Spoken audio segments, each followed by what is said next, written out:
Europe की तरफ खिसक रहा भारत। टेक्टोनिक प्लेटों के नए नक्शे ने दुनिया को चौंकाया। नया टेक्टोनिक प्लेट नक्शा देख वैज्ञानिकों के उड़े होश। दोस्तों, जब से पृथ्वी का निर्माण हुआ है तब से लेकर आज उसकी संरचना में लगातार परिवर्तन आ रहा है। अभी हाल ही में एक रिसर्च में ऐसी बात सामने आई है जो वैज्ञानिकों को हैरान कर रही है। इससे अंदेशा जताया जा रहा है कि आने वाले दिनों में हिमालय समेत उत्तरी हिस्सों में भीषण भूकंप आ सकते हैं। इतना ही नहीं, नए नक्शे से पता चला है कि भारत यूरोप की तरफ खिसक रहा है। दोस्तों, इस वीडियो में मैं आपको वैज्ञानिकों द्वारा बताई गई इसी रिसर्च के बारे में बताऊंगा। इसके साथ ही जानेंगे कि धरती पर हो रहे इस परिवर्तन का क्या कारण है। लेकिन उससे पहले जान लेते हैं कि आखिर ये भूकंप आते कैसे हैं। दुनिया भर में आने वाले भूकंपों के लिए जमीन की सतह के नीचे मौजूद टेक्टोनिक प्लेटों को जिम्मेदार बताया जाता है।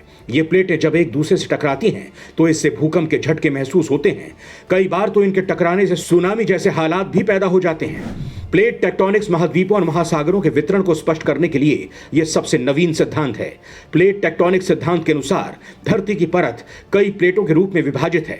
ये प्लेटें स्थल मंडल के नीचे स्थित दुर्बलता मंडल के ऊपर तैर रही हैं। इस सिद्धांत के अनुसार भूगर्भ में उत्पन्न ऊष्मीय संवहनीय धाराओं के प्रभाव के अंतर्गत महाद्वीपीय और महासागरीय प्लेटें विभिन्न दिशाओं में विस्थापित होती रहती हैं। समय के साथ साथ जमीन के भीतर मौजूद टेक्टोनिक प्लेटें खिसकती रहती हैं, जिससे धरती के ऊपरी परत में भी बदलाव हो रहे हैं। धरती की प्लेट के खिसकने पर सैटेलाइट से निगरानी रखी जाती है। इससे आने वाले भविष्य में महाद्वीपों का एक नया नक्शा ही देखने को मिलता है।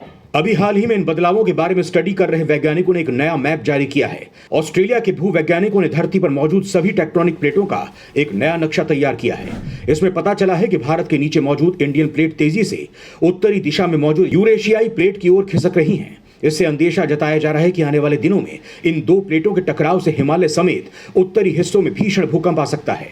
टेक्टोनिक प्लेटों के इस नक्शे को एडिलेड विश्वविद्यालय के शोधकर्ताओं ने तैयार किया है। इस रिसर्च टीम का नेतृत्व करने वाले एडिलेड विश्वविद्यालय के डिपार्टमेंट ऑफ अर्थ साइंसेज के लेक्चरर डॉक्टर डेरिक हेस्ट्रोक ने बताया कि हमने टेक्टोनिक प्लेटों की सीमा क्षेत्रों में विन्यास और महाद्वीपीय क्रस्ट के पिछले निर्माण का अध्ययन किया।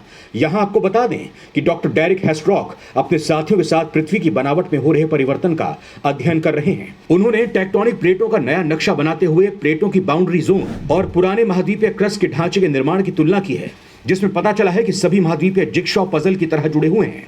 रिसर्च में बताया गया है कि टेक्टोनिक प्लेट्स की बाउंड्री जोन धरती के क्रस्ट का 16%, जबकि महाद्वीपों का हिस्सा कवर करती हैं। टीम ने 3 नए भूवैज्ञानिक मॉडल तैयार किए, जिसमें एक है प्लेट मॉडल, एक प्रांत मॉडल और एक ओरोजेनी मॉडल। ओरोजेनी मॉडल महाद्वीप पर पहाड़ों के बनने के मैकेनिज्म से संबंधित है। टीम ने बताया कि शोध के दौरान उन्हें 26 ओरोजेनी का पता चला। इनके कारण ही अलग अलग महाद्वीपों में पहाड़ों का निर्माण हुआ। इनमें से कुछ सुपर कॉन्टिनेंट के निर्माण से भी संबंधित हैं। इनमें से ये कैप्रिकॉन माइक्रोप्लेट इंडियन और ऑस्ट्रेलियन प्लेटों को अलग करता है। उन्होंने बताया कि प्लेट मॉडल में सबसे बड़ा परिवर्तन पश्चिमी उत्तरी अमेरिका में हुआ है। दूसरा सबसे बड़ा बदलाव मध्य एशिया में है। नए मॉडल में अब भारत के उत्तर में सभी डिफॉर्मेशन जोन मौजूद हैं। इससे पता चलता है कि इंडियन प्लेट यूरेशियन प्लेट की ही तरफ खिसक रही है। नए नक्शे से पता चलता है कि भारत यूरोप की तरफ खिसक रहा है। हालांकि भूवैज्ञानिकों ने इस बारे में नहीं बताया है कि इससे और क्या असर होगा, भारत की भौगोलिक और भूगर्भीय स्थिति का क्या प्रभाव पड़ेगा। लेकिन दोस्तों, यह तय है कि भविष्य में भारत पर इसका सकारात्मक असर तो नहीं ही होगा। डॉक्टर डेरिक ने अपनी स्टडी में यही पता लगाने की कोशिश की। इसके अलावा इंडियन प्लेट और ऑस्ट्रेलियन प्लेट के बीच माइक्रो प्लेट को नक्शे में शामिल किया गया है। डॉक्टर हेस्ट्रोक ने कहा कि हमारा काम हमें पाठ्यपुस्तकों में मौजूद टेक्टोनिक प्लेटों के नक्शे और महाद्वीपों के गठन को अपडेट करने की अनुमति देता है। उन्होंने बताया कि पुराने टेक्टोनिक प्लेटों और नक्शों को टोपोग्राफिकल मॉडल और ग्लोबल सिस्मिसिटी के जरिए डिजाइन किया गया था। यह नक्शा 2003 के बाद अपडेट ही नहीं किया गया है। नए प्लेट मॉडल में मैक्वेरी माइक्रोप्लेट समेत कई नए माइक्रोप्लेट शामिल हैं, जो तस्मानिया के दक्षिण में स्थित हैं। दोस्तों, आज से कुछ करोड़ साल पहले 7 महाद्वीप एक ही द्वीप का हिस्सा थे। 30 करोड़ साल पहले दुनिया के सभी देश और महाद्वीप एक ही जमीन के टुकड़े का हिस्सा थे। लेकिन वक्त के साथ इसमें दूरियां बनती गईं और ये दूरियां आज भी बढ़ती जा रही हैं। इन दूरियों के बढ़ने ने ही एक समुद्र की जगह पर दुनिया के सबसे ऊंचे पहाड़ यानी हिमालय को जन्म दिया। प्लेट टेक्टोनिक्स थ्योरी का कहना है कि पूरी पृथ्वी पर जमीन है। कहीं ये जमीन ऊंची है, कहीं नीची। नीची जमीन पर जहां पानी भर गया है वहां समुद्र बन गए हैं। अगर धरती से समुद्रों को हटाकर देखा जाए तो पूरी पृथ्वी कुछ प्लेट्स में बटी है। इन प्लेट्स को टेक्टोनिक प्लेट्स कहते हैं। ये वही प्लेटें हैं जिनमें हलचल होने से भूकंप आ जाता है। प्लेट टेक्टोनिक्स थ्योरी के बाद यूएस ज्योग्राफिकल सर्वे ने अपनी रिसर्च निकाली। इस रिसर्च में बताया गया कि 33 करोड़ साल पहले पृथ्वी पर जमीन का एक ही टुकड़ा था जिसका नाम था पैंजिया। 17 करोड़ साल पहले एक पैंजिया में अंदरूनी हलचलें होती रहीं, लेकिन ये एक ही बना रहा। 17 करोड़ साल बाद पैंजिया 2 टुकड़ों में टूट गया। इन टुकड़ों का नाम बना लॉरेशिया और गोंडवानालैंड। गोंडवानालैंड और टेथिस सागर की थ्योरी 1907-1908 में ऑस्ट्रियाई भूवैज्ञानिक एडवर्ड वेज ने भी की थी। उन्हें भारत, अफ्रीका और दक्षिण अमेरिका में एक जैसे जीवाश्म मिले थे।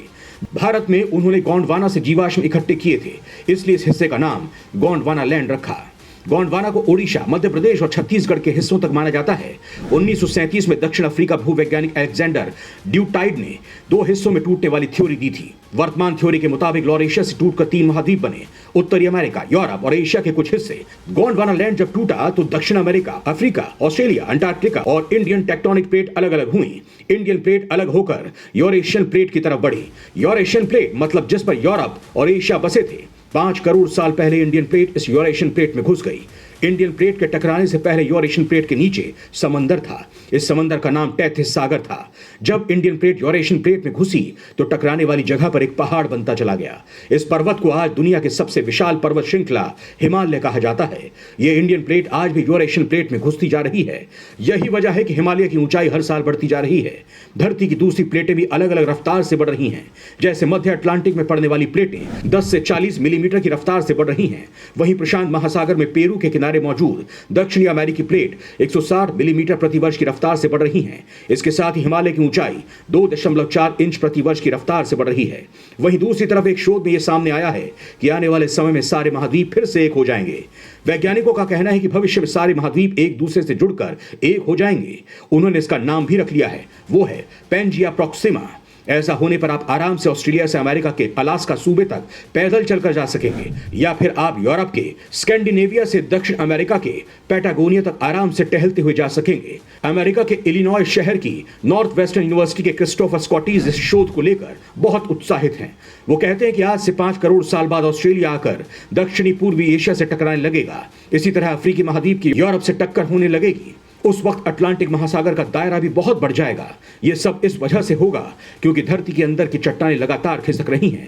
इनके खिसकने के साथ ही समंदर और महाद्वीप भी खिसक रहे हैं। इनके खिसकने की रफ्तार से ही वैज्ञानिकों ने अंदाजा लगाया है कि 25 करोड़ साल बाद सारे महाद्वीप एक दूसरे से जुड़ जाएंगे। स्कॉटीज ने तो बाकायदा इसका एनिमेशन भी तैयार कर लिया है। हालांकि वो ये भी कहते हैं कि 5 करोड़ साल से आगे जाकर क्या होगा, ये कहना मुश्किल है।